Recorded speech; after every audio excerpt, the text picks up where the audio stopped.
અરે અનાયા બેટા, આ ખીર નીલમ કાકીના ઘરે આપી આવ. તને ખબર છે ને તાર નીલમ કાકીને ખીર કેટલી ભાવે છે? કવિતા બહેને અનાયાને સાથ દીધો, જે પોતાના ઓરડા તરફ જઈ રહી હતી. પરંતુ મમ્મી, મારે થોડી વાર આરામ કરવો છે, તમે કમલાને મોકલી દો. તેણે નોકરાણીનું નામ લીધું.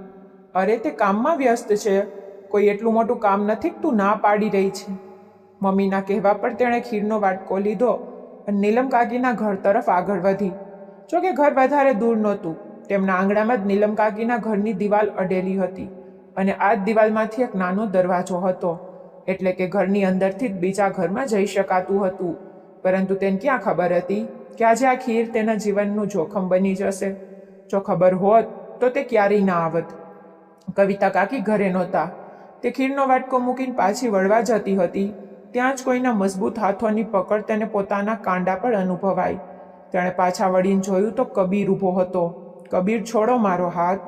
છોડવા માટે નહોતો પકડ્યો. શું બકવાસ કરી રહી હતી? હાલો, તારી સાથે તો હું ઓરડામાં ચાલીને વાત કરું. તે તેને ખેંચીને ઓરડામાં લઈ આવ્યો. તે કંઈક કહેવા માટે મોઢું ખોલે તે પહેલાં જ કબીરે ઓરડાનો દરવાજો બંધ કરી દીધો અને તેની નજીક આવ્યો. ચૂપ, એકદમ ચૂપ, તે ઠંડા ગર્જનાભર્યા શબ્દોમાં બોલ્યો તો તે ડરતા ડરતા એક ડગલું પાછળ હટવા લાગી. મોટી છો તું મારાથી, આ જ વાંધો છે ને તને? તે તેને કહેતો અનાયાને દિવાલ પર લાગેલા અરીસાની સામે લાવીને ઊભી રાખી દે છે, જ્યારે અનાયા શ્વાસ રોકીને પોતાની અરીસામાં જોઈ રહી હતી અને પછી નજર પોતાના અસ્તિત્વ પરથી સરકીને પાછળ ઊભેલા કબીરના પ્રતિબિંબ પર અટકી હતી. રૂપકડી અને રાક્ષસ, અમારા પર આ કિતાબ શોભે છે. અચાનક જ કબીરનો અંદાજ હળવા સ્મિતમાં બદલાયો હતો. અનાયાએ સહન કરતા પોતાની મુઠ્ઠીઓ વાળી લીધી. મન તો થતું હતું કે તેના મોઢા પર એક તમાચો મારી દે, પણ તે ડરી પણ વધારે રહી હતી. તે ખરેખર કબીરની સામે બહુ નાજુક હતી. તેને ડર હતી જોઈ કબીર અટકી ગયો. હે, હવે ડરી કેમ રહી છો? હું તો તારા વાંધાનો જવાબ આપી રહ્યો હતો કે મારી નજરમાં તારો બધા વાંધા નકામા છે. પરંતુ અનાયાની આંખમાંથી આંસુ નીકળીને ગાલ પર આવી ગયું. આ જોતા જ થોડી પળો માટે કબીર પથ્થર બની ગયો અને પછી હૃદયથી મજબૂર થઈને હાથ લંબાવી અનાયાને એ આંસુને આંગળીના ટેરવા પર લેવા ઈચ્છતો હતો કે તરત જ અનાયાએ કડકાઈથી તેનો હાથ ઝટકી નાખ્યો. ખબરદાર જો મને સ્પર્શ પણ કર્યો તો. અનાયા દબાયેલા અવાજે ગરજી તો કબીરના ચહેરાનો રંગ પળમાં બદલાઈ ગયો. તે જોતા જ અનાયાની હથેળીઓ ભીની થવા લાગી હતી. તે પળને કોસી રહી હતી જ્યારે તે પોતાની માના કહેવા પર અહીં ખીર આપવા આવી. પ્રેમ કરું છું તારાથી, ને તું માત્ર આ કારણે મને ઠુકરાવી રહી છો કે હું તારાથી માત્ર 1.5 વર્ષ નાનો છું? આ પૂછતા જ કબીરનો અંદાજ કડક થયો હતો. તું પાગલ થઈ ગયો છે કબીર, સંબંધોની પવિત્રતા ભૂલી ગયો છે. અનાયાએ તિરસ્કારથી કહ્યું તો કબીરે ગુસ્સામાં પોતાના કપાર પર હાથ ફેરવ્યો. તેની આ હરકત જોઈને અનાયા ગભરાઈ ગઈ, કારણ કે તે સારી રીતે જાણતી હતી કે તે નાનપણથી આ રીતે પોતાના કપાર પર હાથ ત્યારે ફેરવતો હતો જ્યારે તે બહુ વધારે ગુસ્સામાં હતો. અનાયાની આંખમાંથી આંસુ અચાનક જ પડવા લાગ્યા. રડવાનું તો બંધ કર યાર, એવું તે શું કહી દીધું મેં જે આ રીતે રડી રહી છો તું? તે અચાનક અકળાતા ચીડાઈને બોલ્યો તો અનાયા ગભરાઈને ઓરડાના દરવાજા તરફ આગળ વધી. એ જ પડે કબીરે એકવાર ફરી તેનો હાથ પકડ્યો અને આ વખતે ગભરાહણમાં અનાયાએ હાથમાં આવેલો નાનો આરસ પહાણની ફૂલદાનીનો ટુકડો ઉપાડીને કબીરના માથા પર મારી દીધો. કબીરે દર્દથી કણસતા એકદમ ઝટકાથી અનાયાનો હાથ છોડીને પોતાનું કપાળ મસળતા આશ્ચર્યથી અનાયાને જોઈ. તું પ્રેમ નથી કરતો? તું એક હલકી વિચારધારાનો માલિક છે, જેને મોટા નાનાની વિવેક બુદ્ધિ નથી. મને એ સમય પર અફસોસ છે જ્યારે મેં તને મારો નાનો ભાઈ સમજ્યો હતો. તે ગુસ્સાથી ગરજતી ઓરડામાંથી નીકળવા લાગી જ્યારે કબીરે કડકાઈથી તેનો હાથ પકડ્યો હતો. તેને દિવાલ સરસી લગાવી. એવી તે શું ગંદકી જોઈ લીધી તે મારી નજરોમાં, જે મારા વિચારોને ગંદા કહી રહી છો? તે નહોતો જાણતો કે તે કેટલો પાગલ બની ચૂક્યો હતો. તો તું મને તકલીફ આપી રહ્યો છે કબીર, મારો હાથ છોડ. આ વખતે તે ભીના શબ્દોમાં બોલી તો કબીરે હોઠ ભીસી લીધા અને તેનો હાથ છોડી દીધો. બરાબર, હું અવાજ ઊંચો નહીં કરું અને ગુસ્સો પણ નથી કરી રહ્યો. તે સામાન્ય થઈ જા. પોતાને સામાન્ય કરવાનો પ્રયત્ન કરતો તે ઊંડા શ્વાસ લેતા બોલ્યો તો અનાયાને તેની માનસિક સ્થિતિ પર શંકા થવા લાગી. તું માનસિક દર્દી છે, તે ગભરાયેલા શબ્દોમાં બોલી કે તરત જ અચાનક કબીરે તેની ડાબી જમણી બંને તરફ દિવાલ પર હાથ રાખ્યા અને થોડો નીચે તરફ ઝૂક્યો. માનસિક દર્દી તો થઈ ગયો છું હવેથી, કે આ ક્યારથી એ ખબર નથી. તેના આટલા નજીક આવવા પર અનયાના કપાર પર ગુસ્સાને લીધે કરટલીઓ પડી હતી, જે જોતા કબીરના હોઠ સ્મિતમાં બદલાવા લાગ્યા, જેને તેણે મુશ્કેલીથી સહન કર્યું હતું. જો તમારા દિલમાં મારી જરાય પણ ઇજ્જત હોય તો મને જવા દો. અનાયાએ તેની નબળી કડી પર હાથ રાખ્યો તો આ વખતે કબીર હોઠ ભીસીને રહી ગયો અને પછી પાછળ હટી ગયો. સારું જાઓ, પણ આ વાત તમારા મગજ પર લખી લેજો કે તમારે મારી દુલ્હન બનીને આ જ ઓરડામાં આવવાનું છે, પછી તમે ઈચ્છો કે ના ઈચ્છો. તે બહુ જ આકર્ષિત રીતે સ્મિત કરતા ડગલા પાછળ લેતા પલંગ પર બેઠો હતો. અનાયા રસ્તો સાફ જોઈને દરવાજો ખોલીને ઝડપથી બહારની તરફ ભાગી હતી. તેની સ્ફૂર્તિ અને ડર જોઈને કબીરના હોઠ પર બહુ ઊંડું સ્મિત આવ્યું. હું આ લાગણીમાં બહુ આગળ નીકળી ચૂક્યો છું. આના માટે પ્રેમ શબ્દ બહુ સામાન્ય છે. તમે તો મારો જુસ્સો બની ગયા છો અનાયા. તમે માત્ર મારી છો, મારો પ્રેમ, મારો જુસ્સો. તેના અંદાજમાં એક જીદ હતી. હજી તે પોતાના વિચારોમાં મગન હતો ત્યારે જ તેના ફોન પર એક અજ્ઞાત નંબર પરથી ફોન આવવા લાગ્યો. તેની આંખો ચમકી ઉઠી. ફોન ઉપાડી કાન પર લગાવ્યો. તે ગાઢી ઊંઘમાં હતી. ધાબળાને મુઠ્ઠીઓમાં જકડેલો હતો. ચહેરા પર પરસેવાના ટીપા હતા. મહેરબાની કરીને વિહાન, હું કોઈને કંઈ નહીં કહું. મેં તો એવું કંઈ પણ નથી જોયું. તે ડરેલી નજરોથી વિહાનને જોતી બોલી. જોકે તેનાથી નજર ચૂકાવવાનો પૂરો પ્રયત્ન કરી રહી હતી, પણ તારો ડર તો કહી રહ્યો છે કે તે બધું જોયું છે. જ્યારે તું સામાન્ય થઈ જઈશ, ડરો થોડો ઓછો થશે તો બધાને મારા વિશે કહેવાનો પ્રયત્ન કરીશ, ખરું ને? વિહાનની લાલ ઘેરી આંખો તેની નજરોમાં પરોવાયેલી હતી કે રિયાને પોતાની કરોડરજ્જુમાં ધ્રુજારી અનુભવાઈ. એકદમ ડરથી ચીસ પાડતી, એકદમ સપનામાંથી જાગી ગઈ. ગળામાં તો કાંટા જેવા ખૂંચવા લાગ્યા હતા. તરસ લાગી તો બાજુના મેજ પરથી રિમોટ ઉપાડી ઓરડાની બત્તી ચાલુ કરી. હૃદય જે થોડી વાર પહેલાં જોર જોરથી ધબકી રહ્યું હતું, હવે થોડું સામાન્ય થઈ ગયું હતું. થોડા દિવસો પહેલાં જ તો તેણે પોતાના માતા પિતા સાથે જીદ કરીને પોતાની 18મી વર્ષગાંઠ બહુ ખુશીથી ઉજવી હતી, પણ ખબર નહોતી કે 18મી વર્ષગાંઠ તેની જિંદગીની સૌથી મોટી ભૂલ સાબિત થઈ જશે. વિહાનનો સ્પર્શ પોતાના હાથ પર હજી પણ અનુભવાયો તો જોરથી ધ્રુજાડી આવી. પલંગ પર પાછળની તરફ ટેકો લેતા ધાબળો જોરથી પોતાની મુઠ્ઠીઓમાં જકડી લીધો. વર્ષગાંઠનું દ્રશ્ય આંખોની સામે કોઈ ચલચિત્રની જેમ ચાલવા લાગ્યું. તે કાળા રંગનો સુંદર ઘાઘરો પહેરીને તૈયાર થઈ હતી. વાળને તેને ખૂબ જ સુંદરતાથી વાકડિયા કરાવ્યા હતા, જે તેની પીઠ પર વિખરાયેલા હતા. વાળની કેટલીક લટો તેના ચહેરા પર પણ જાદુ બતાવી રહી હતી. તેને કોઈ શણગાર તો નહોતો કર્યો અને તેને જરૂર પણ નહોતી, કારણ કે તે કુદરતી સૌંદર્યની માલિક હતી. બલકે બંને બહેનો જ એકથી ચડિયાતી એક હતી. તેની મોટી બહેન અનાયા પણ સુંદરતામાં કોઈનાથી ઓછી નહોતી. રાજેશભાઈ અને કવિતા બહેનની 2 જ દીકરીઓ હતી. અનાયા 26 વર્ષની થઈ ચૂકી હતી અને એક વિશ્વવિદ્યાલયમાં પ્રાધ્યાપક હતી. તો વળી તેનાથી 8 વર્ષ નાની રિયા હતી, જે અત્યારે હાલમાં મહાવિદ્યાલયમાં ભણી રહી હતી. સોનેરી આંખો જે અતિશય ચમકતી કાચની લખોટીઓ જેવી લાગતી. ગુલાબી નરમ હોઠ, હળવી લાલીવાળા ગાલ, જાણે કોઈ મીણની ઢીંગલી હોય. તે ઘણી તોફાની અને વાતોડી છોકરી હતી. બધાની આંખોનો તારો. માતા પિતા પછી જો કોઈ તેના પર જીવ વાળતું હતું તો તે હતા વિક્રમ કાકા, જે તેમના પાડોશી અને તેના પપ્પાના બહુ સારા મિત્ર પણ હતા. વિક્રમ કાકાને 2 દીકરા. મોટો દીકરો વિહાન રાઠી, નાનો દીકરો કબીર રાઠી. કબીર વિશ્વવિદ્યાલયના 2જા વર્ષમાં હતો, જ્યારે વિહાન પોતાનો સફર વેપાર ચલાવી રહ્યો હતો. અનયાનો સ્વભાવ બહુ શાંત હતો અને તે પોતાના સ્વભાવ અનુસાર એક તરફ એ મેળાવડામાં શાંત બેઠેલી હતી. કબીર, વિહાનભાઈ દેખાતા નથી? રિયાએ અચાનક પૂછ્યું તો અંદાજમાં હળવી નારાજગી હતી. વિહાન જે બીજા લોકો માટે કડક અને ગંભીર સ્વભાવના વ્યક્તિ તરીકે જાણીતો હતો, રિયા માટે હંમેશા નરમ રહ્યો હતો. ના, તે કાર્યાલયના કામમાં વ્યસ્ત છે. કદાચ આજે ના આવી શકે, માફ કરજે. કબીરે ખંભા ઉચકાવ્યા. જ્યારે રિયાને ગુસ્સો આવ્યો હતો. આ તો ગુનો છે, હું પોતે બોલાવીને લાવીશું તેમને. કબીરે તરત જ હાથ લંબાવીને તેને રોકવા ઈચ્છી. રોકાઈ જા તે, પરંતુ તેની વાત કાપતા ઝડપથી બહારની તરફ ભાગી ગઈ. બંને ઘરો વચ્ચે એક નાનો રસ્તો, જેનાથી તે અવારનવાર આવતી જતી હતી. તે રોકાયા વગર જ તેના દરવાજાથી પસાર થઈ અને સીધી વિહાનના ઓરડાના દરવાજા તરફ આગળ વધી. દરવાજા પર કેટલીક વાર હળવી ટકોર કરી, પણ અંદરથી કોઈ જવાબ આવ્યો નહીં.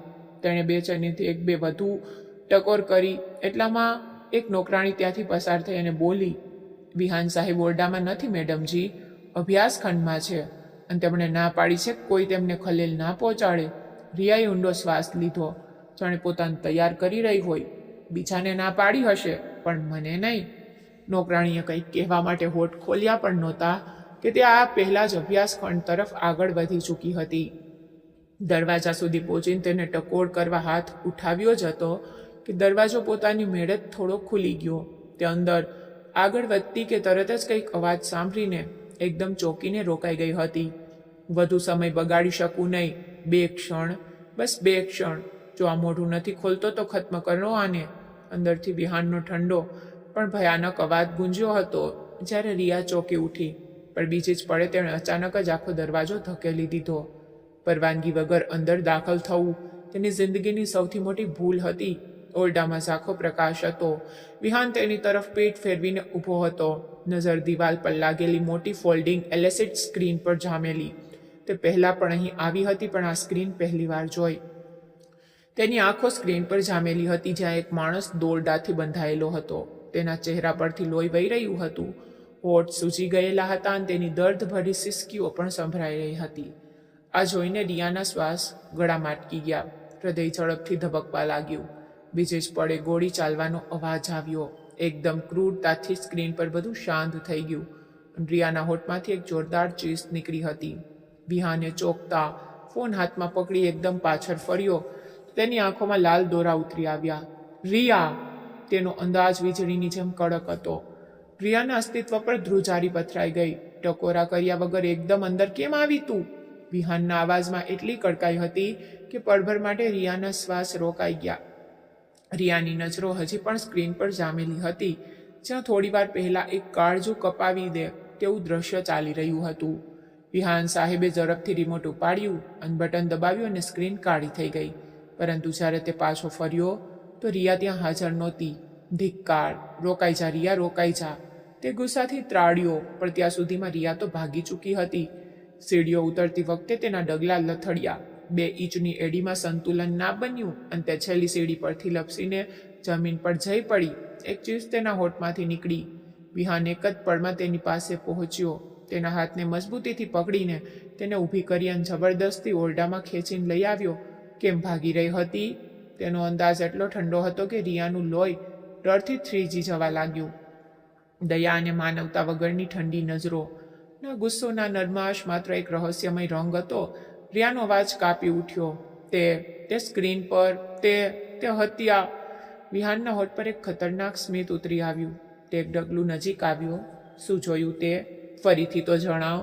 તેણે પોતાના પાટલૂનની ખિસ્સામાંથી સિગરેટનું પેકેટ કાઢ્યું. એક સિગરેટ હોઠમાં દબાવી અને લાઇટર સળગાવ્યું કે તેની જ્વાળા રિયાના ચહેરાની નજીક ભભૂકી ઉઠી.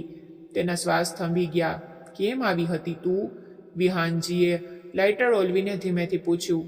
કોણ હતું? કોણ હતું એ? રિયાના હોઠમાંથી મુશ્કેલીથી નીકળ્યું હતું. વિહાનના કપાળ પર રેખાઓ ઉપસી આવી. તો મને મેળાવડામાં બોલાવવામાં આવી હતી. તેણે વિષય બદલીને તેના કપડા પર એક ઉપર છલી નજર નાખી હતી. કાળો ઘાઘરો પહેરેલું નાજુક અસ્તિત્વ, કાળા રંગમાં તેની ચમકતી દૂધ જેવી ત્વચા, કાપતી મોટી ઘેરી પાપણો. ફરી નજરો તેની આંખો પર ટકાવી દીધી. વિહાન ભાઈ, તમે? રિયાનો અવાજ ફરી બહાર આવ્યો. આંખોમાં આંસુ ઉતરી આવ્યા. ખામોશ રહો! વિહાનની ત્રાડ ઓરડામાં ગુંજી ઉઠી. રિયાએ આંખો જોરથી બંધ કરી દીધી. શું તું ઈચ્છે છે કે તારી દશા પણ એ માણસ જેવી થાય? રિયાએ વિહાનને જોયો. જીવ તાળવે ચોંટી ગયો. વિહાનજીએ ઊંડો શ્વાસ લીધો અને પોતાનો અંદાજ થોડો નરમ કર્યો. સારું, એ જણાવ કેમ આવી હતી અહીં? તમને બોલાવા, જન્મદિવસ પર. કાપતા શબ્દોમાં મુશ્કેલીથી બોલી. વિહાન થોડી પળો તેને શાંતિથી જોતો રહ્યો. જો પરિસ્થિતિ અલગ હોત તો કદાચ આ માસૂમ ચહેરો, આ રડતો અવાજ તેને પોતાના જાદુમાં કેદ કરી લેત. શા માટે બોલાવા આવી હતી? એ કેક કાપવાનું શરૂ થવાનું હતું. તે નજરો મિલાવથી બચી રહી હતી. વિહાનજીએ છેલ્લો કશ લીધો. સિગારેટ લાઇટરના પાછળના ભાગથી ઓલવીને કચરાપેટીમાં ફેંકી અને લાઇટર ખિસ્સામાં મૂકીને એક ડગલું તેની વધુ નજીક આવ્યો. તો રિયા ડરીને પાછળ હટી. વિહાન ભાઈ, મને તમારાથી ડર લાગી રહ્યો છે. વિહાને નકારમાં માથું હલાવ્યું. ડરવાની જરૂર છે રિયા. સારું, ચાલ છોડ. હવે આમંત્રણ આપી દીધું ને તો પછી જા અહીંથી, બધા રાહ જોતા હશે. પણ મોઢું ખોલવાની હિંમત પણ ના કરતી, નહીતર તું મારું અસલી રૂપ જોઈ જ ચૂકી છે, વિહાનજીએ ઠંડા અંદાજમાં કહ્યું. વિહાનથી આઝાદી મળતા જ તે ભાગવા લાગી, પણ પગમાં દર્દનો લપકારો ઉઠ્યો. તે ભૂલી ચૂકી હતી કે તેના પગમાં મચકોડ આવી હતી. સંતુલન બગડીને તે પડવાની જ હતી કે વિહાને ઝડપથી આગળ વધીને તેને હાથથી પકડી લીધી. સંભાળીને, તેણે કડકાઈથી કહ્યું. પત્તેને સહારો આપીને નજીક પડેલી ખુરશી પર બેસાડી દીધું. સારું તો કોણ કોણ આવ્યું છે મેળાવડામાં? વિહાન તેની નજક ઘૂંટણ પર બેસી એવા અંદાજમાં પૂછી રહ્યો હતો કે જાણે બધું સામાન્ય હોય. રિયાએ આંસુ રોકતા હિચકિચાહટથી નામ ગણવાના શરૂ કરી દીધા, પણ અચાનક જ તેની એક જોરદાર ચીસ ઓરડામાં ગુંજી હતી. વિહાને કોઈ પણ દયા વગર તેના પગને ઝટકો આપ્યો હતો. ચીસ એટલી તીવ્ર હતી કે કબીર, જે રિયાના મોડા થવા પર તેને બોલાવા આવ્યો હતો, ગભરાઈને અંદર ભાગ્યો. રિયા, શું થયું? બધું બરાબર છે? રિયાને રડતી અને કાપતી જોઈને તેને આશ્ચર્ય અને ચિંતાથી પૂછ્યું, પરંતુ વિહાન ઠંડા અંદાજમાં બોલ્યો. મેડમ જન્મદિવસના ઉત્સાહમાં આમ તેમ દોડતી ફરતી હતી, સીડીઓ પરથી પડી ગઈ છે. રિયાએ ચૂપચાપ આંસુ લૂછ્યા. કંઈ બોલવાની હિંમત ન થઈ. વિહાન ઊભો થયો, હાથ પેન્ટના ખિસ્સામાં નાખ્યા, ઠંડી નજરોથી તેને જોવા લાગ્યો. આંસુ સાફ કર, ચહેરો સરખો કરીને જા, તને જોઈને બધા ચિંતિત થઈ જશે. આ વાક્ય સામાન્ય નહોતું, એક ઇશારો, એક ચેતવણી હતી, જે રિયા બહુ સારી રીતે સમજી રહી હતી. હા ભાઈ, સાચું કહી રહ્યા છે, કબીરે પણ માથું હામાં હલાવતા કહ્યું. અને તારા હાથ કેમ કાપી રહ્યા છે રિયા? કબીર આશ્ચર્યચકિત થયો, પણ ઈજા તો પગ પર થઈ હતી. વિહાનજીએ તેને વિચિત્ર નજરોથી જોતા કહ્યું તો તે ઝડપથી ઓરડામાંથી બહાર ભાગી ગઈ. તેની પાછળ પાછળ કબીર પણ આવ્યો હતો. ભોજન ખંડમાંથી બહાર આવતા જ તેના ડગલા વધુ ઝડપી થઈ ગયા. તે દરવાજાથી પોતાના ઘરે પહોંચી અંદર દાખલ થતાં જ એક લાંબો શ્વાસ લીધો. જન્મદિવસની રંગબેરંગી સજાવટ, ફુગાઓનો પ્રકાશ, બધું જ એકદમ નકામું લાગવા લાગ્યું હતું તેને. દરવાજા પર હળવી ટકોર થઈ તો રિયા વિચારોની દુનિયામાંથી બહાર નીકળી. હૃદય ધબકવા લાગ્યું હતું. કોણ છે? તેને ડરતા ડરતા પૂછ્યું. એક પળ માટે લાગ્યું કે જાણે વિહાન આવી ગયો હોય, પરંતુ બીજે જ પળે તેની માનો અવાજ આવ્યો. ઉઠી જા રિયા, સવાર થઈ ગઈ છે.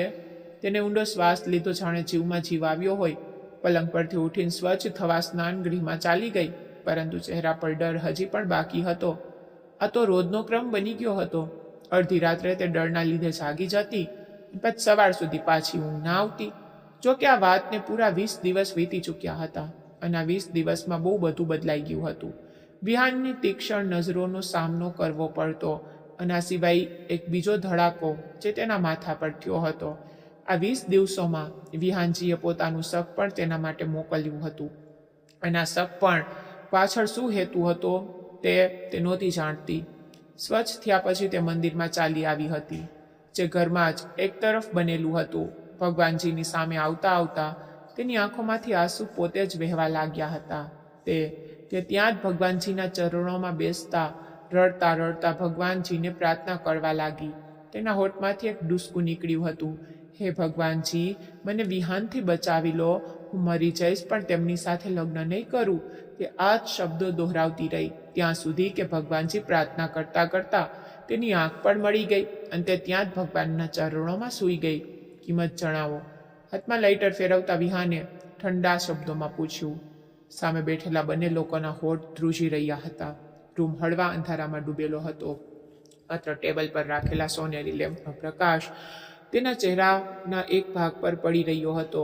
કાળી હુડી પહેરેલા ચહેરા પર માસ્ક, એક પગ બીજા પર રાખેલો. તે પોતાનો પગ હલાવી રહ્યો હતો. ઊંડી આંખોમાં એક હિંસક ચમક હતી. આંગળીમાં પહેરેલી પ્લેટિનમ રિંગની વીંટી વારંવાર ફેરવી રહ્યો હતો. SR, તમે કદાચ તમારા હોશમાં નથી, અથવા તો બલરાજભાઈને નથી જાણતા, એક માણસે તેને ડરાવાના અંદાજમાં કહ્યું. કોલ બલરાજ? તે ધીમેથી હસી પડ્યો. હું માત્ર પૈસાને જાણું છું. જેટલા પૈસા એટલું કામ. 5 કરોડ બહુ છે. માણસે દાંત પીસતા કહ્યું. જો આપવાની ઓકાત નહોતી તો મારો સંપર્ક કેમ કર્યો? તે જોરથી હસી પડ્યો. તે બંને માણસો ગુસ્સામાં ઊભા થઈ ગયા. ત્યારે જ તે લોકોનો ફોન વાગ્યો. જી બોસ, જેટલા પૈસા માંગ્યા છે એટલા આપી દો. ફોનમાંથી અવાજ આવ્યો. તેઓ ફરીથી ખુરશી પર બેસી ગયા. ઠીક છે, 5 કરોડ મંજૂર. 5 નહીં, 10 કરોડ. વિહાને નરમ પણ ઊંડા અવાજમાં કહ્યું. તમે તો હમણાં 5 કહ્યા હતા. તેઓ ચીસ પાડી ઉઠ્યા. તે ધીમેથી ઊભો થયો. હું ફકીરોના કામ નથી કરતો. તો મારો ઘણો સમય બગાડી નાખ્યો, એટલા માટે કિંમત ડબલ. આ કહીને વિહાન જવા લાગ્યો. તે બંને ગભરાઈ ગયા. ઠીક છે, 10 કરોડ. તે હળવું હસ્યો. હવે 10 નહીં, 15 કરોડ. મારી દરેક ક્ષણ માટે બહુ કિંમત છે. જો વધારે દલીલ કરી તો કિંમત હજુ વધશે. એકદમ શાંતિ છવાઈ ગઈ. દાંત પીસતા તે લોકો માની ગયા. રકમ એકાઉન્ટમાં આવતા જ કામ પૂરું થઈ જશે. વિહાને ફાઇલ બંધ કરી દરવાજા તરફ વધી ગયો. સવારના 4 વાગી રહ્યા હતા. ક્લબમાંથી બહાર નીકળતા તેને ઊંડો શ્વાસ લીધો. ફોન પર કંઈક મેસેજ કર્યો. ડ્રાઈવરે તરત જ ગાડી આગળ વધારી દીધી. ઘરે પહોંચીને તે સીધો પોતાના રૂમમાં આવી ગયો. લેપટોપ ઓન કર્યું. તમામ ડેટા એક સેફ મેલમાં અપલોડ કર્યા. પછી નજર એક ફોલ્ડર પર જઈને અટકી. તેણે ફોલ્ડર પર સ્ક્રીન પર ખોલ્યું. રિયાની કાલની તમામ પ્રવૃત્તિઓ હતી. કીબોર્ડ પર કેટલાક બટન દબાવ્યા અને થોડી સેકન્ડો પછી સ્ક્રીન પર રિયાના રૂમનો લાઈવ નજારો સામે આવી ગયો. તે બેડ પર નહોતી. તેણે બહારના કેમેરાનું રેકોર્ડિંગ ચેક કર્યું. તે બહાર પણ નહોતી. અને ત્યારે જ સામે મંદિરમાં ઊભેલી રિયાની પીઠ દેખાઈ. તેણે કેમેરાને ઝૂમ કર્યો. પાપણો ધીમેથી પટપટ આવી. હોઠ પર એક ખતરનાક સ્મિત ફેલાઈ ગયું. તે જાણતો હતો કે તેની પાસે બધું જ છે. તાકાત, દોલત, દુશ્મનથી લઈને દોસ્ત સુધી. દરેક છોકરી તેના પર ફિદા હતી. પણ તેની નજર અટકી પણ તો આ માસૂમ રિયા પર. પછી એક દિવસ જ્યારે તે તેનાથી ડરવા લાગી, તે ક્ષણ વિહાન માટે એક નિર્ણય લેવાની ક્ષણ બની ગઈ હતી. તે લેપટોપ બંધ કરીને ત્યાં જ ખુરશી પર ટેકાઈ ગયો. હું ક્યારેય મારો શિકાર ન છોડતો. પાછું તે માસૂમ ચકલી જ કેમ ન હોય? તે ખૂબ જ ઊંડા સ્મિત સાથે કહેતા આંખો બંધ કરી ગયો હતો. તે યુનિવર્સિટીના 3rd પીરિયડમાં બાળકોને ભણાવી રહી હતી. જ્યારે તેનો ફોન વાગવા લાગ્યો, તે બહાર નીકળી તો જોયું સ્ક્રીન પર મમ્મી લખેલું છે. હેલો મમ્મી, બધું બરાબર છે ને? અનાયા, તરત જ ઘરે આવ. રિયાને પણ કોલેજમાંથી પિકઅપ કરી લેજે. હમણાં આ જ સમયે આવ. માના અવાજમાં ગભરાટ હતી. પણ મમ્મી, અત્યારે ક્લાસ ચાલી રહ્યો છે. 2 પીરિયડ હજુ બાકી છે. પરંતુ ત્યાં સુધીમાં બીજી તરફથી ફોન કટ કરી દેવામાં આવ્યો હતો. તે તરત જ ઘરે આવી. રસ્તામાંથી રિયાને પણ કોલેજમાંથી લેવાની હતી. આખો રસ્તો તેના મગજમાં સવાલોનું વાવાઝોડું હતું. આખરે એવી શું વાત થઈ ગઈ કે મમ્મી આ રીતે ઘરે બોલાવી લીધી? રિયાને કોલેજમાંથી પિક કરી તો તે પણ બેચેન હતી. તે બંને ઘરે પહોંચી. જેવી ગાડી પોર્ચમાં રોકી, પોર્ચમાં ઊભેલી એક બીજી ગાડી પર નજર પડી, જેમાં નોકરાણી ઝડપથી કેટલીક બેગ મૂકી રહી હતી. શું થઈ રહ્યું છે મમ્મી? ક્યાં જઈ રહ્યા છીએ આપણે? અનાયાએ આશ્ચર્યથી પૂછ્યું. આપણે નહીં, હું અને તારા પપ્પા જઈ રહ્યા છીએ. તમે બંને ઘરે જ રહેશો. કવિતાજીએ ટૂંકો જવાબ આપ્યો અને સામાન ચેક કરવા લાગ્યા. પણ ક્યાં? રિયાએ પણ બેચેનીથી પૂછ્યું. તમારા નીરજ અંકલનું એક્સિડન્ટ થઈ ગયું છે અને તમારા ફોઈની હાલત પણ ઠીક નથી. થોડા દિવસ દિલ્હીમાં રોકાવું પડશે. કવિતાજીના ચહેરા પર ચિંતાના ભાવ હતા. પણ મમ્મી, અમને પણ સાથે લઈ જાઓ ને. અમે એકલા કેવી રીતે રહીશું? રિયાના અવાજમાં ડર હતો. મારી જાન, તારા ભણવાનું નુકસાન થશે અને અનાયાની પરીક્ષાઓ પણ આવવાની છે. નહીં મમ્મી, મને ડર લાગે છે. તમે અનાયાને છોડી જાઓ. હું તમારી સાથે આવું છું. રિયાએ જીદી શબ્દોમાં કહ્યું. રિયા, ડ્રામો ન કર. હું તમારા લોકોની ચિંતામાં ન રહી શકું. મેં નીલમ સાથે વાત કરી લીધી છે. જ્યાં સુધી એમ પાછા ન આવીએ ત્યાં સુધી તમે બંને તેમના ઘરે રહેશો. આ સાંભળીને બંને બહેનોના મોંમાંથી એકસાથે નીકળ્યું. નો મમ્મી. અરે, મેં તો વિચાર્યું હતું કે તમે લોકો ખુશ થઈ જશો. ત્યાં વિહાન અને કબીર પણ હશે ને. સમય સારો પસાર થશે તમારો. રિયા અને અનાયા બંનેના ચહેરાનો રંગ ઉડી ગયો. મમ્મી પ્લીઝ ત્યાં ન મોકલો. અમે ઘરમાં જ રહી લઈશું. અનાયાએ ઝડપથી કહ્યું. શું બાળકો જેવી વાત કરી રહ્યો છો તમે બંને? હું તમને બંનેને એકલા ન છોડી શકું. અને એમ પણ રિયા, થોડા વર્ષોમાં તારે ત્યાં જ જવાનું છે લગ્ન કરીને. તો હવે આટલો હોબાળો કેમ? કવિતાજીની વાત પર રિયાનો રંગ એકદમથી સફેદ પડી ગયો. તે શાંતિથી ત્યાંથી પાછળ હટી ગઈ. દલીલ ના કરતી અનાયા. તેમણે હવે અનાયાને કહ્યું. નહીં મમ્મી, હું તો બસ એમ કહી રહી હતી કે હવે અમે બંને મોટા થઈ ગયા છીએ. બાળકો નથી. અમે લોકો જાતે જ રહી લઈશું એકલા. અનાયાએ નબળા અવાજે કહ્યું. ના બસ, નિર્ણય થઈ ચૂક્યો છે. કવિતાજીએ હુકમ આપતા અંદાજમાં કહ્યું. થોડા કલાકો પછી જ તેમના માતા પિતા દિલ્હી જવા નીકળી ચૂક્યા હતા. જ્યારે અનાયા અને રિયા આશ્ચર્યમાં ઊભી ગાડીને દૂર જતી જોઈ રહી હતી, થોડી જ વારમાં તેમના ઘરે નીલમ આંટી હાજર હતા. ચાલો બેટા, પોતાનો જરૂરી સામાન લઈ આવો. હું ગેસ્ટ રૂમ સેટ કરાવી રહી છું. ગેસ્ટ રૂમ આંટી? અમે તો દિવાલની આ તરફ છીએ. હાથ બરાબર છે? અનાયાએ ઝડપથી કહ્યું, પરંતુ નીલમજીએ તરત જ વાત કાપી નાખી. હું તમને બંનેને એકલા ન છોડી શકું. ઝડપથી જાઓ, ઝડપથી તૈયાર થઈને આવો. તમારા માટે રૂમ તૈયાર કરાવી રહી છું. અનાયાએ અને રિયા મજબૂરીથી માથું નમાવી પોતાનો બેગ ઉઠાવી બાજુવાળા ઘરમાં જતી રહી. આ તો ભગવાનની કૃપા હતી કે તે સમયે વિહાન અને કબીર બંને ઘરે નહોતા. પરંતુ જેવા તેઓ ગેસ્ટ રૂમમાં દાખલ થયા, એક ક્ષણ માટે રિયાનો શ્વાસ અટકી ગયો. એ જ રૂમ, એ જ જગ્યા, જ્યાંની એક ભયાનક યાદ હજુ પણ તેને રાત્રે જગાડતી. દુપટ્ટાન છેડાન મુઠ્ઠીમાં દબાવી તે બેચેન થઈ ગઈ. રિયા, તું ઠીક છે? અનાયાએ તેની નજીક આવીને પૂછ્યું. હા, બસ થોડી ગભરાટ થઈ રહી હતી, કહેતા તે ઝડપથી વોશરૂમમાં જતી રહી. વોશરૂમની અંદર નળ ટપકતો જોઈને તેનું મગજ ફરી તે જ રાત તરફ દોડી રહ્યું હતું. બર્થડે પાર્ટીવાળી રાત્રે તે કેટલી કોશિશ કરી રહી હતી કે મમ્મી પપ્પાને બધું જણાવી દે, પરંતુ તે ડરે તેના હોઠ સીવી દીધા. મમ્મી પપ્પા, પ્લીઝ, એક જરૂરી વાત છે, મારી સાથે રૂમમાં ચાલો. અહીં જ જણાવી દે રિયા, અત્યારે બહુ બિઝી છું. કવિતાજીએ ઉતાળમાં કહ્યું. નહીં મમ્મી, તે હજી આટલું કહી જ રહી હતી કે વિહાન ત્યાં આવી ગયો. આટલી મોટી થઈ ગઈ છે છતાં તારા ડ્રામા ખતમ નથી થતા, તેણે નરમ અંદાજમાં કહ્યું હતું, પરંતુ નજર કોઈ ગરુડની જેમ તેના પર ટકેલી. જ્યારે કવિતાજી અને રાજેશજી હસી પડ્યા. બહાર લોનમાં જતા તેના પગ ધ્રુજવા લાગ્યા. જો રિયા, તારા માતા પિતા મને બહુ વાલા છે, પરંતુ જો તે તેમને કંઈ પણ જણાવ્યું અથવા તેઓ રસ્તામાં આવ્યા તો હું કંઈ પણ કરી શકું છું, સમજી તું? વિહાને ઠંડા આવાસે ધમકી આપી હતી. શું મતલબ? રિયાએ થૂક ગળ્યું. તું સમજી ગઈ છે જે હું કહેવા માંગુ છું, કહેતા વિહાન જઈ ચૂક્યો હતો. પરંતુ રિયા પથ્થર બની ગઈ. તે રાત્રે તે મમ્મી સામે રડતી રહી, પરંતુ કંઈ પણ ન બોલી. પછી એક અચાનક વિચાર વીજળીની જેમ આવ્યો. કદાચ વિહાન પોતાના માતા પિતાને કંઈ નહીં કરે જો તે નીલમ આંટીને બધું જણાવી દે તો? કદાચ આ જ આશા પર તેણે તરત જ નીલમ આંટીનો નંબર જોડ્યો, પરંતુ ફોન બંધ આવી રહ્યો હતો. પણ તેણે લેન્ડલાઇન પર ફોન કર્યો. કેટલા કલાકો પછી નોકરાણીએ ફોન ઉઠાવ્યો. હેલો, હું રિયા બોલું છું, આંટી ઘરે છે? નોકરાણીએ રિયાની વાત સાંભળી લેપટોપ લઈને બેઠેલા વિહાનને જોયો.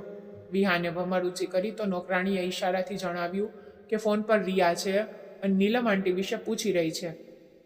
આ છોકરી નહીં સુધરે, તે ધીમેથી બોલ્યો. રિયા મેડમ, માલકીન ઘરે જ છે, તમે આવી જાઓ. નોકરાણીએ વિહાનના કહેવા પર આ કહ્યું.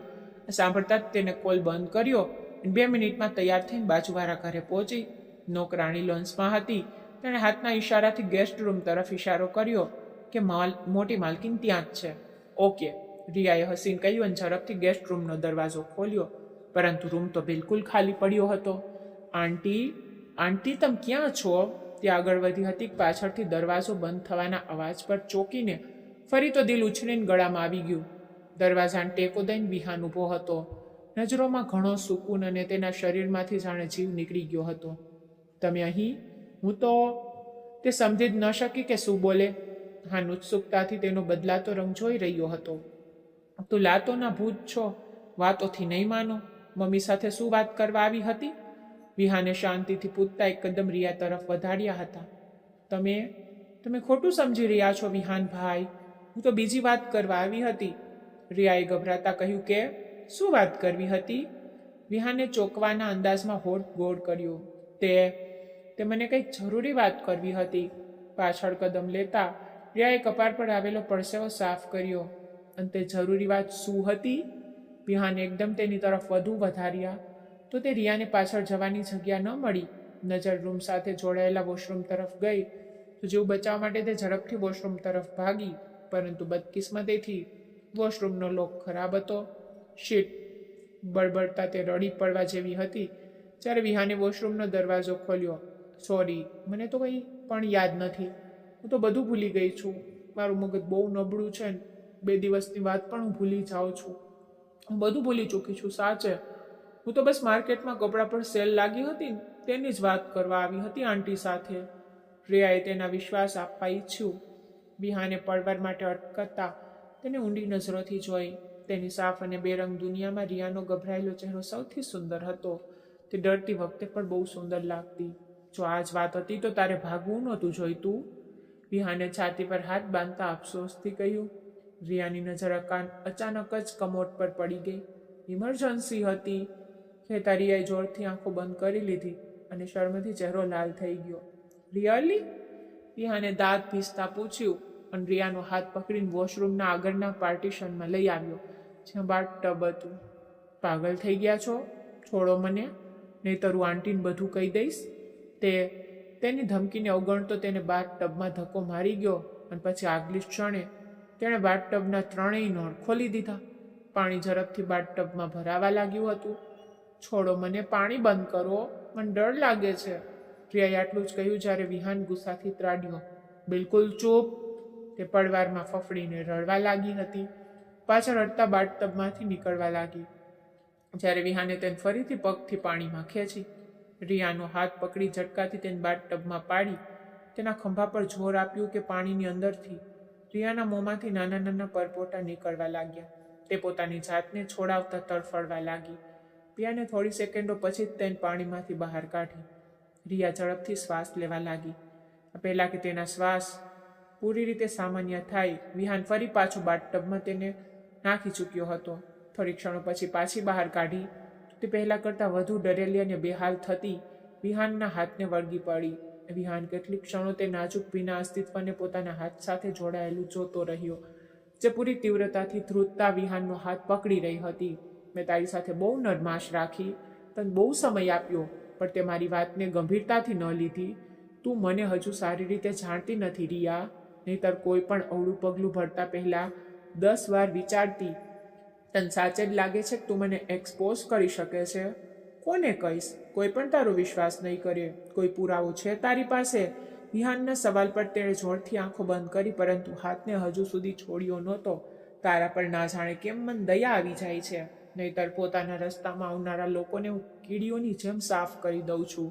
આગલી ક્ષણે જ તેને પોતાના હાથ પર રિયાની પકડ ઢીલી લાગી. તે લપસીને પાણીમાં પડવા જ જઈ રહી હતી કે વિહાને તેને થામી લીધી. તે બેહોશ થઈ ચૂકી હતી. વિહાન એક ક્ષણ માટે ગભરાયો. તેણે ઝડપથી તેને હાથમાં ઉઠાવી બહાર રૂમમાં લાવીને બેડ પર સુવડાવી. તેના ચહેરા પર ચોટેલા ભીના વાળની લટને ચહેરા પરથી હટાવી. મને વિશ્વાસ છે તું ફરીથી આવી કોઈ નકામી હરકત નહીં કરે. તેના માસૂમ ચહેરાને જોતા તે ધીમેથી બળબડ્યો. તેણે નોકરાણીને અંદર બોલાવી.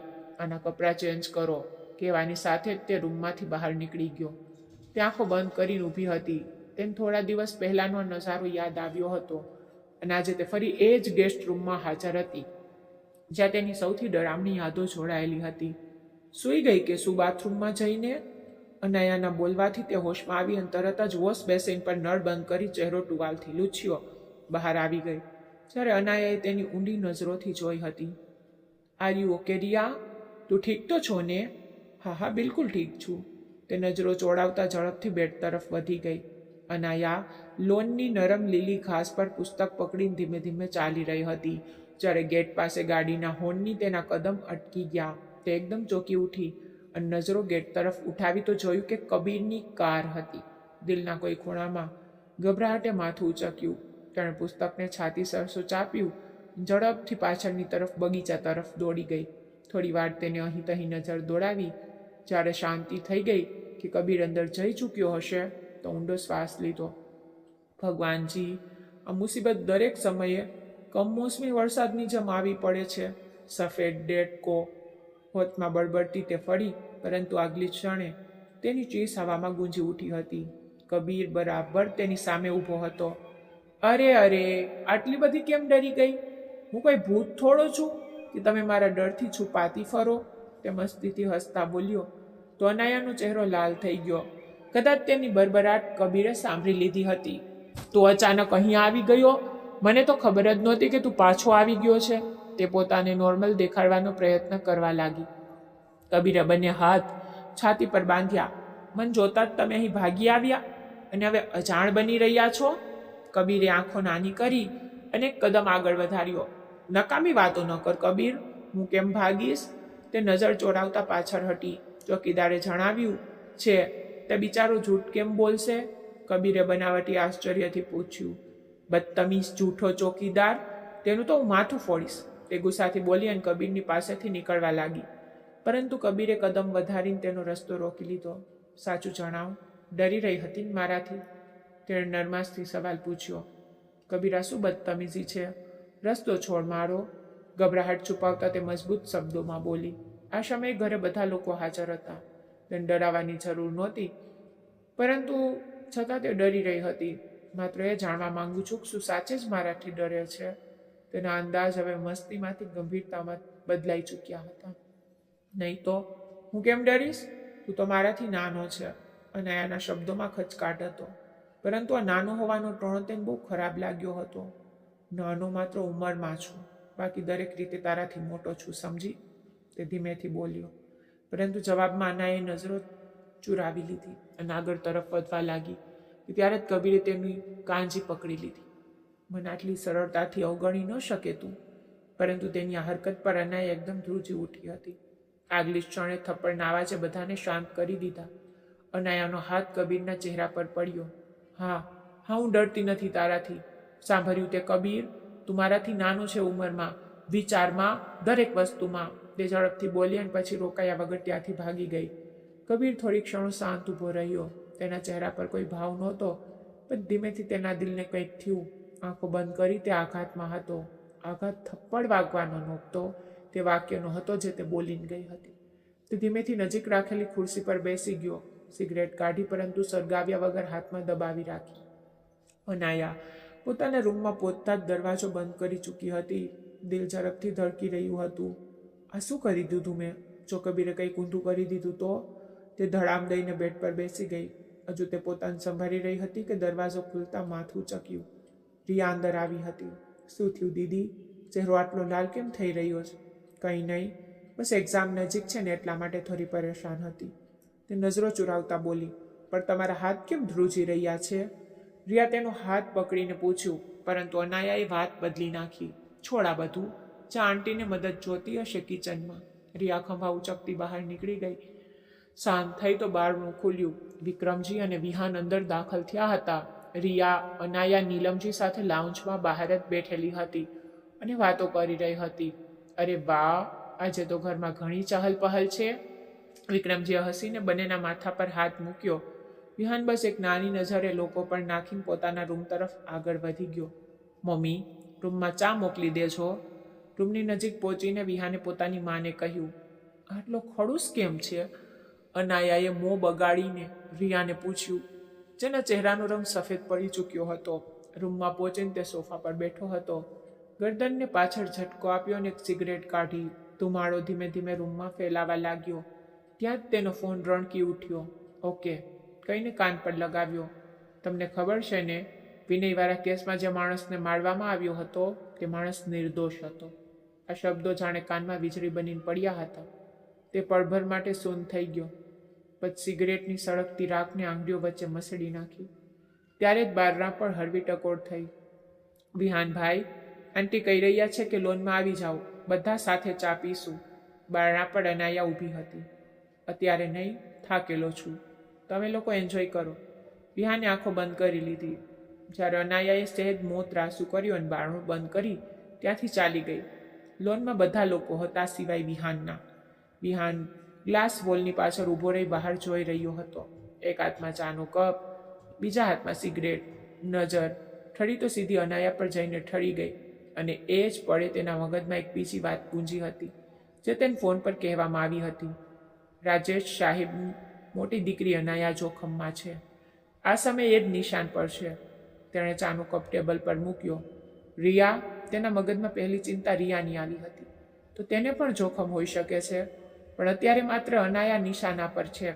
વિહાને ઊંડો શ્વાસ લીધો. અનાયા પર ખાસ નજર રાખો. તેને સેહત પર નુકસાન ન પહોંચવું જોઈએ. વિહાનના હુકમ પર સામેવાળાએ યસ કહ્યું. લોનમાંથી આવતી રિયાના રડકતા હાસ્યના અવાજે તેનું ધ્યાન પોતાની તરફ ખેંચ્યું હતું. કબીરભાઈ, તમે તો સારા એવા હોશિયાર અને ફની છો. રિયાના અવાજે વાતાવરણમાં હળવી હલચલ પેદા કરી.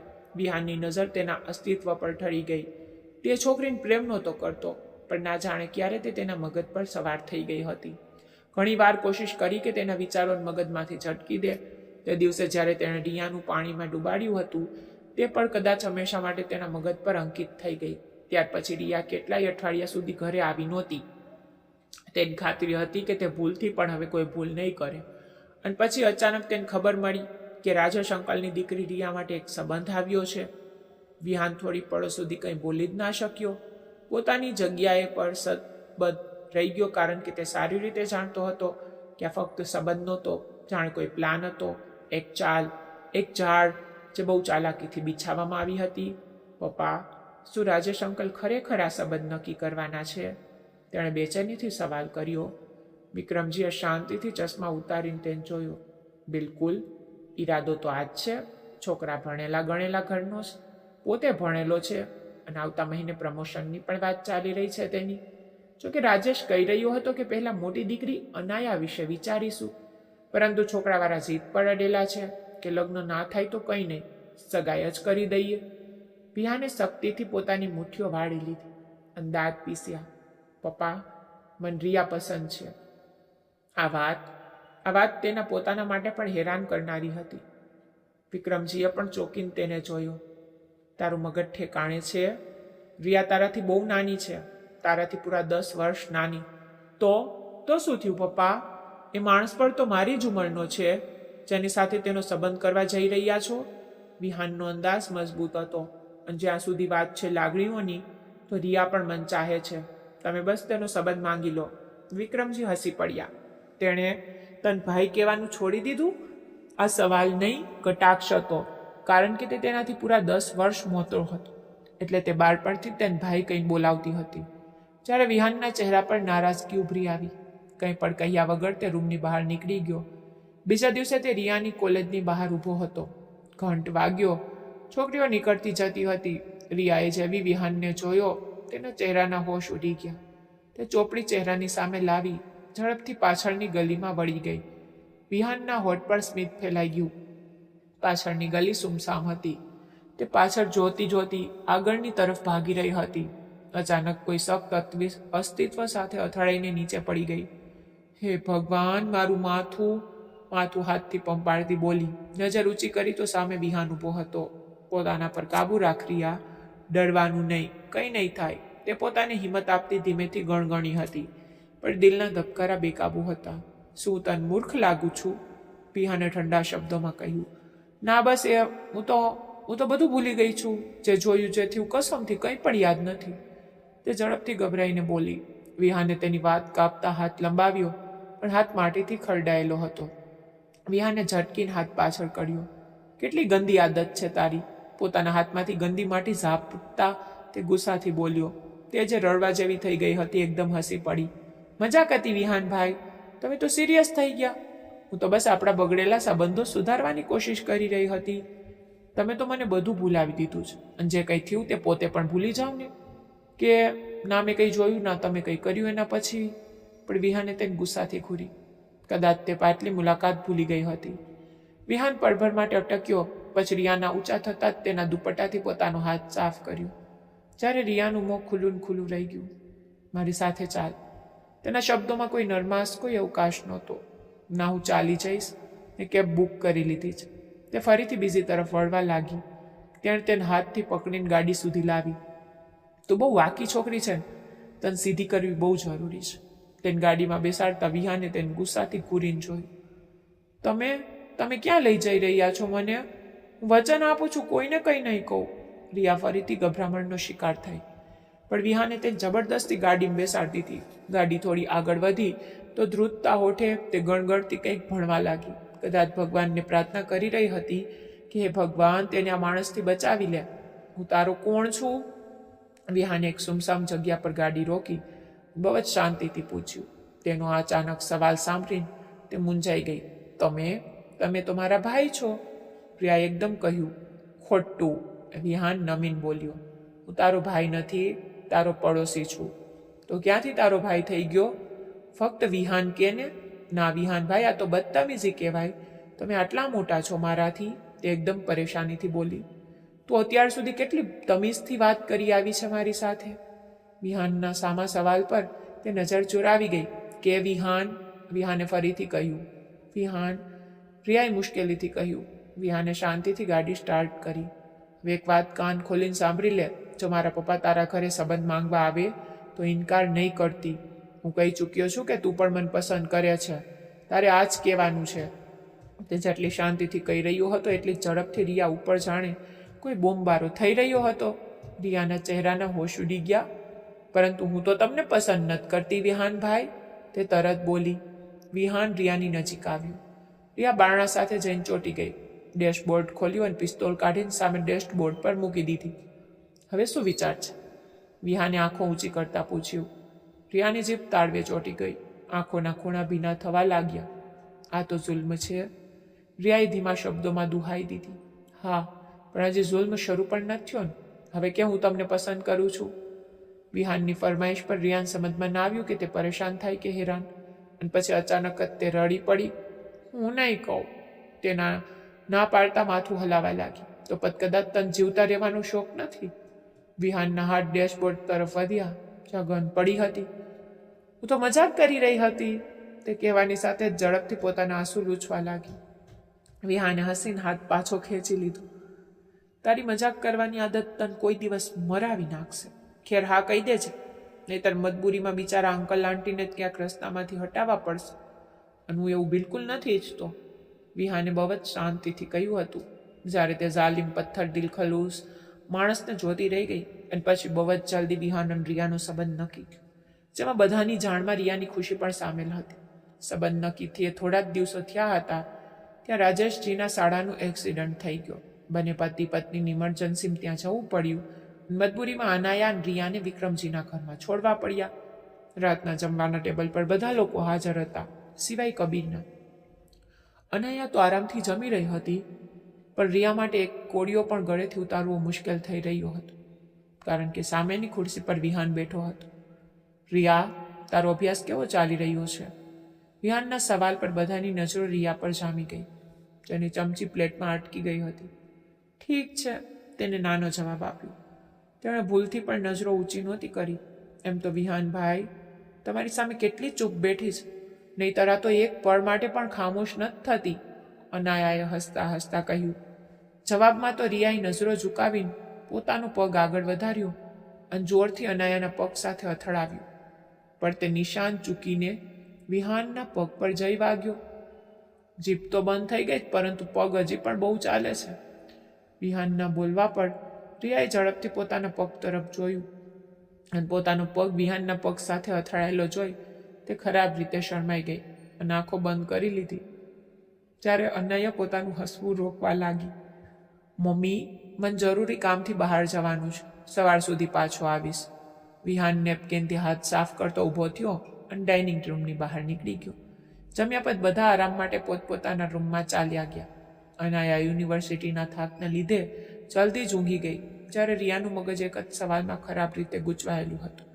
વિહાન જેવા માણસ સાથે તે ક્યારેય જિંદગી વિતાવી શકે એમ નહોતી, પણ તેની સચ્ચાઈ પર કોઈ કેમ વિશ્વાસ કરશે? તે આ સંબંધ કેવી રીતે ખતમ કરે? શું કોઈની સાથે ભાગી જવું એ આનો ઉકેલ હોઈ શકે? એક પળ માટે આ વિચાર તેના મગજમાંથી પસાર થયો. ના, હું વિહાનના લીધે મારી જિંદગી બરબાદ નહીં કરું, મારા મા બાપની બદનામી નહીં કરું. મને કોઈ બીજો રસ્તો શોધવો પડશે. તે ઉઠીને બેડ પર બેસી ગઈ. દર રાતની જેમ આજે પણ ઊંઘ તેની આંખોથી કોસો દૂર હતી. જો હું વિહાન વિરુદ્ધ કોઈ પાકો પુરાવો ભેગો કરીને પોલીસને આપી દઉં તો? તે ઊંડી શોધમાં ડૂબતી સતત જમીનને ઘૂરવા લાગી, જાણે બધા પુરાવો તો ત્યાં જ વિખરાયેલા પડ્યા હોય. પણ પુરાવો મળશે ક્યાંથી? ચોક્કસ તેના સ્ટડી રૂમમાંથી. ત્યાં જ તો વિહાન પોતાના બધા છુપા કામ કરતો હશે. આ વિચારતા જ તેના આખા શરીરમાં ધ્રુજાળી દોડી ગઈ. તે કંઈક વિચારીને ખામોશીથી રૂમની બહાર નીકળી. આખા ઘરમાં ઘાટો અંધકાર હતો. ઘડિયાળ રાતના 2 વગાડી રહી હતી. તેને શાંતિ હતી કે વિહાન સવારે પાછો આવશે. કદાચ હવે ભગવાને તેને આ સોનેરી તક આપી હતી. તે ઝડપથી સ્ટડી રૂમ તરફ વધવા લાગી, પરંતુ તેને સહેજ પર અંદાજો નહોતો કે નીચે હોલના ખૂણામાં ઘરની નોકરાણી આશ્ચર્ય અને ઉત્સુકતાથી તેની આ હરકત જોઈ રહી હતી. જ્યારે અંધારાના કારણે રિયા એ નોકરાણીને જોઈ શકી નહોતી. રિયાના સ્ટડી રૂમમાં દાખલ થતાં જ નોકરાણીએ તરત જ વિહાનના નંબર પર એક મેસેજ મોકલી દીધો. 15 સેકન્ડ પછી જ મેસેજ વાંચી લેવામાં આવ્યો અને થોડી પળ પછી નોકરાણીને એક મેસેજ મળ્યો. સ્ટડીનો દરવાજો બહારથી બંધ કરી દો. નોકરાણીએ મેસેજ વાંચતા જ ધીમેથી સ્ટડી રૂમની નજીક વધી અને બહારથી તેને તાળું લગાવી દીધું. મૂર્ખ છોકરી, હજી પણ સુધરવાનું નામ નથી લેતી.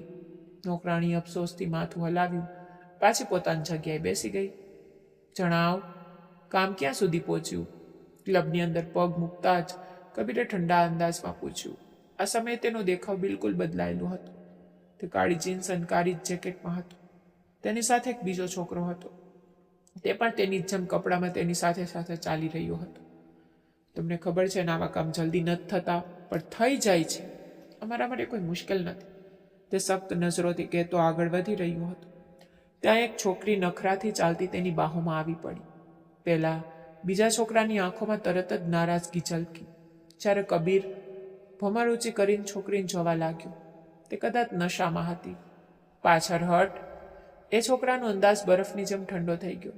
જ્યારે કબીરના હોઠ પર હળવું સ્મિત આવી ગયું. અરે યાર, આટલો ગુસ્સો કેમ કરી રહ્યો છું? શું તને સારી નથી લાગી રહી? છોકરી નશામાં આંખો બંધ કરી ઝૂલતી બોલી તો આ માણસે ઝટકાથી તેની પાછળ ધકેલી દીધી. ઇડિયટ! બધા કપડાં બગાડી નાખ્યા માળે. તે માથું ઝટકતા આગળ વધ્યો અને કાઉન્ટરની પાસે સામે ખુરશી પર બેસી ગયો. અરે યાર, કેટલી સુંદર છોકરી હતી સમીર, કબીરે બાર બોઈને ઇશારો કરતા કહ્યું. મ્યુઝિક પર પગ હલાવતા સમીરના કપાર પર કરટલીઓ પડી. મન ઘૂરવાનું બંધ કરો. તું એકલો રહી રહીને બળવા કૂટવા લાગ્યો છે. મારો ખ્યાલ છે તને? કબીર હજી વાત કરી જ રહ્યો હતો કે સમીરે જોરથી કબીરના પગ પર ઠોકર મારી.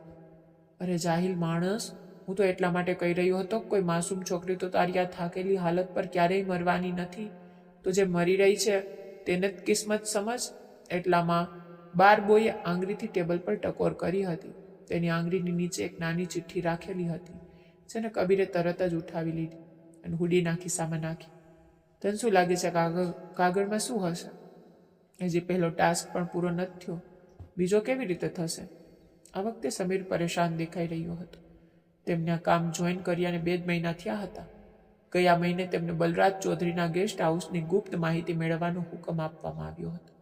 અત્યાર સુધી તેઓ ફક્ત પોતાની એક ટ્રેન કરેલી છોકરી ચૌધરીના ગેસ્ટ હાઉસમાં રાખવામાં સફળ થયા હતા, પણ કોઈ પણ નક્કર પુરાવો મેળવી શક્યા નહોતા.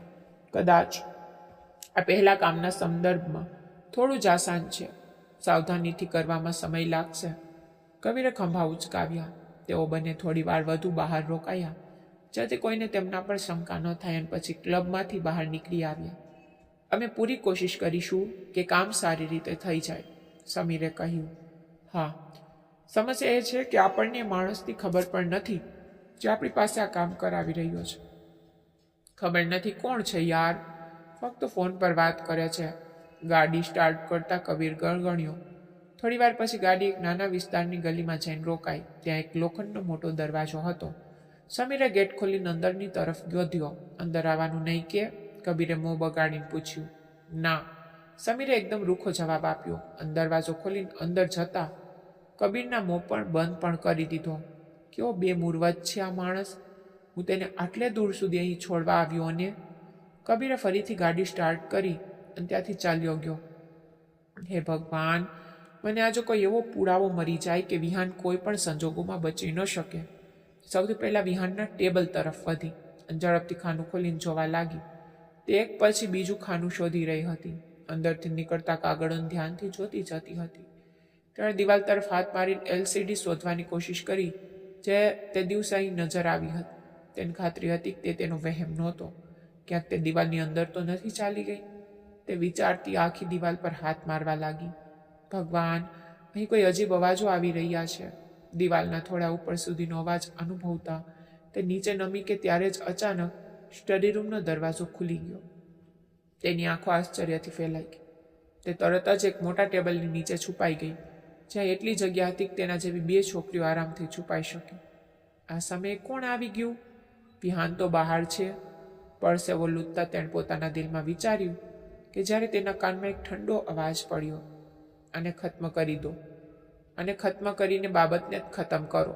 પહેલાં આના પગની આંગળીઓ કાપો, પછી કાન, પછી તેની જીભ, પણ જેથી તેની જીભ કોઈની સામે કંઈ પણ ઓકવા લાયક ના રહે.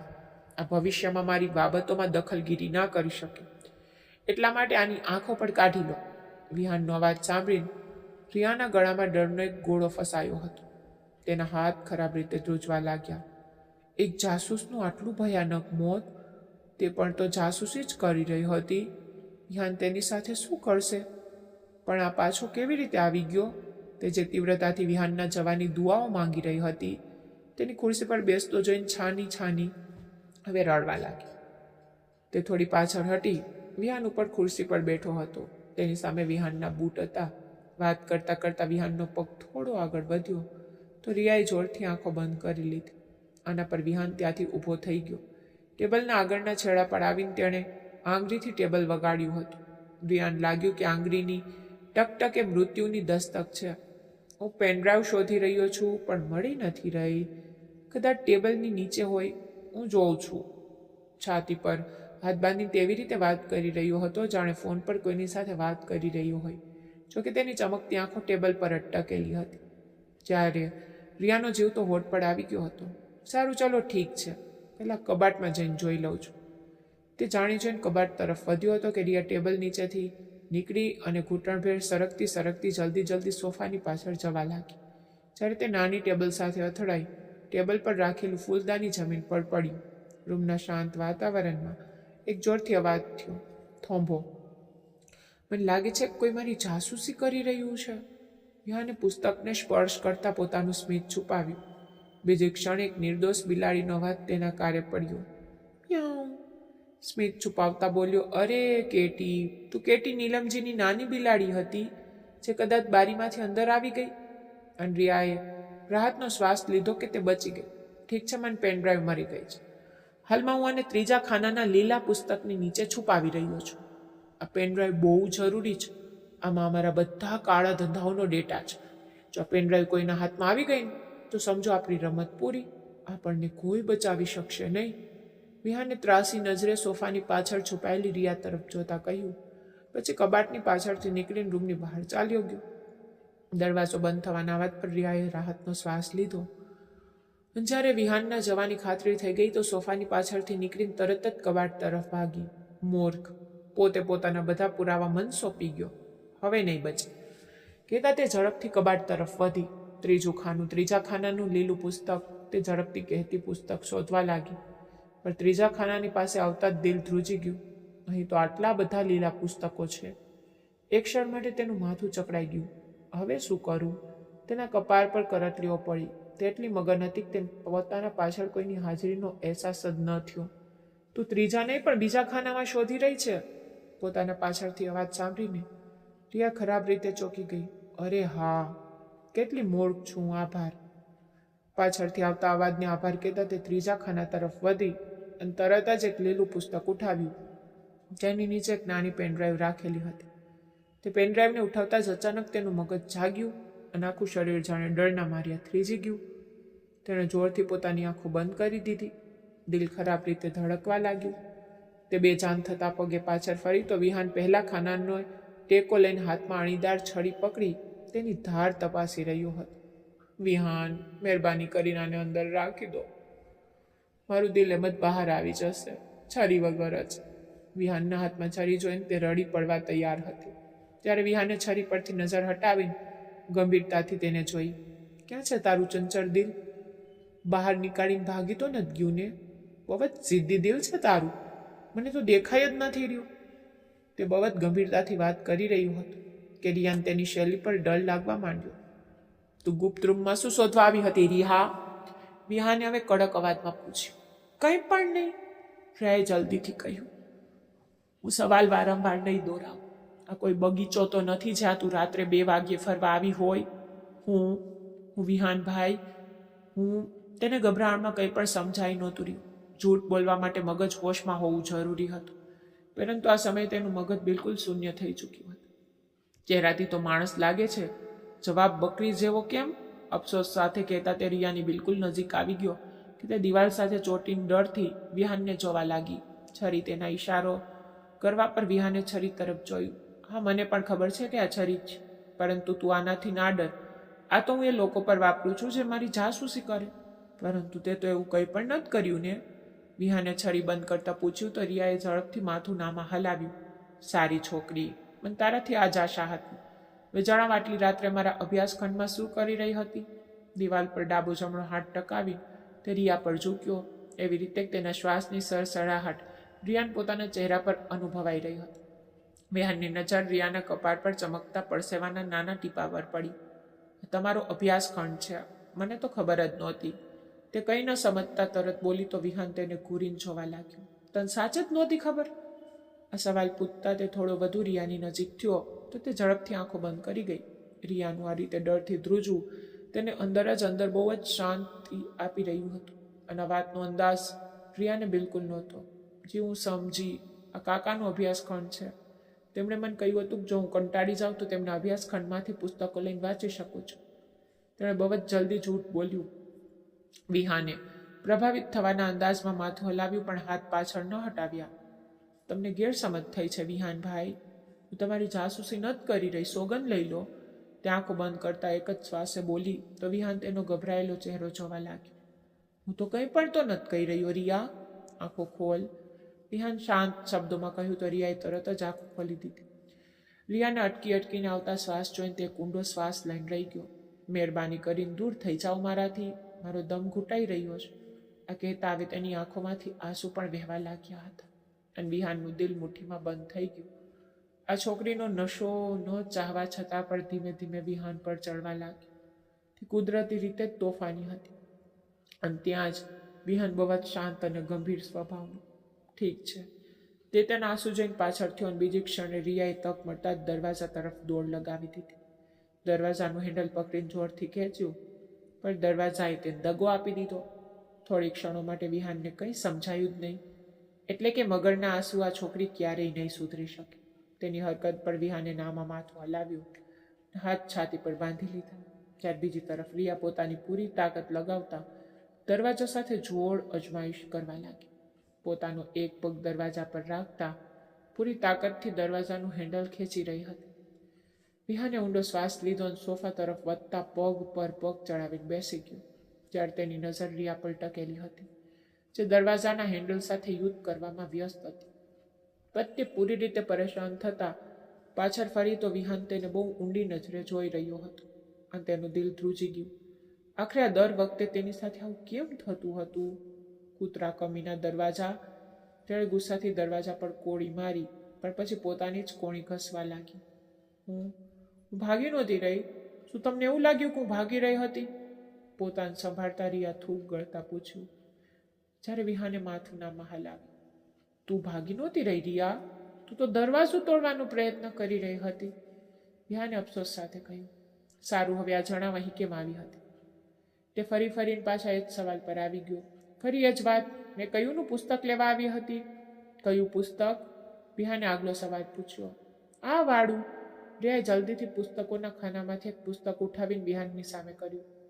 વિહાને નજર એ પુસ્તક પર નાખી. સારું, તો આ પુસ્તક તું વાંચી ચૂકી છે.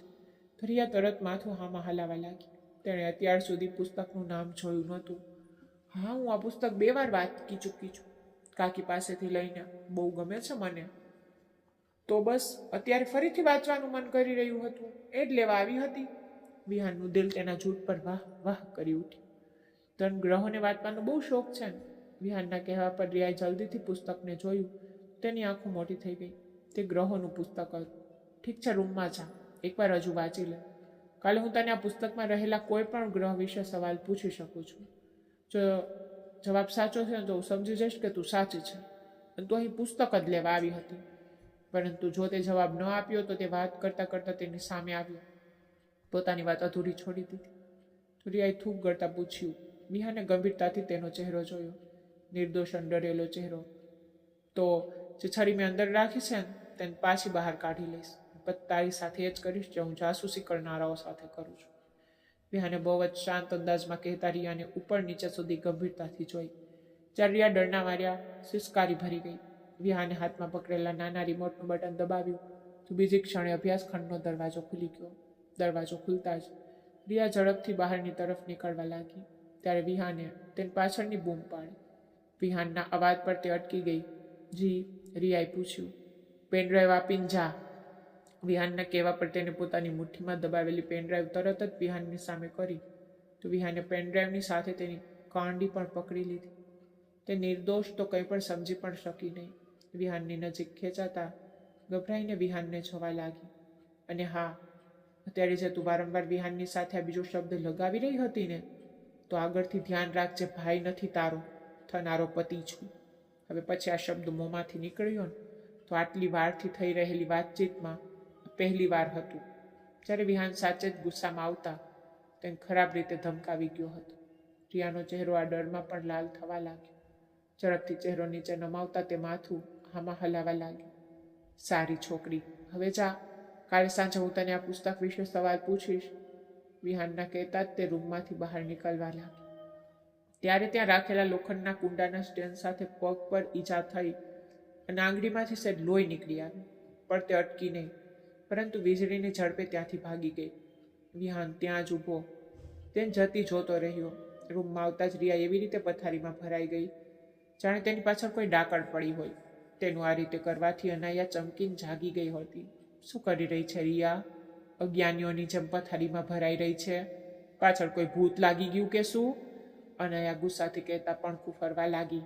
હા, ને ભૂત ત્યાં જ બેઠું છે. ખબર નહીં ક્યાંથી આવી જાય છે એકદમથી. તકિયામાં મોં છુપાવતા તે ગુસ્સાથી બોલી તો અનાયા તેના પર એક નજર નાખીને આંખો બંધ કરી ગઈ. તકિયામાં મોં છુપાવતા છતાં પણ તેને ઊંઘ નહોતી આવી રહી. આંખો બંધ કરતી તો વિહાનની છરી દેખાતી. ભગવાનજી, હું એક રાતમાં આ પુસ્તક કેવી રીતે વાંચું? તે મને આ પુસ્તક વિશે પૂછશે. તકિયાની પાસે રાખેલું પુસ્તક જોઈને તેનું મોં ખરાબ રીતે બગડી ગયું. તે ઈચ્છવા છતાં પણ પુસ્તક પૂરું નહોતી વાંચી શકતી. તે પણ ગ્રહો વિશે, જેમાં તેને બિલકુલ પણ રસ નહોતો. કંઈક વિચારીને તેને પોતાનો ફોન ઉઠાવ્યો.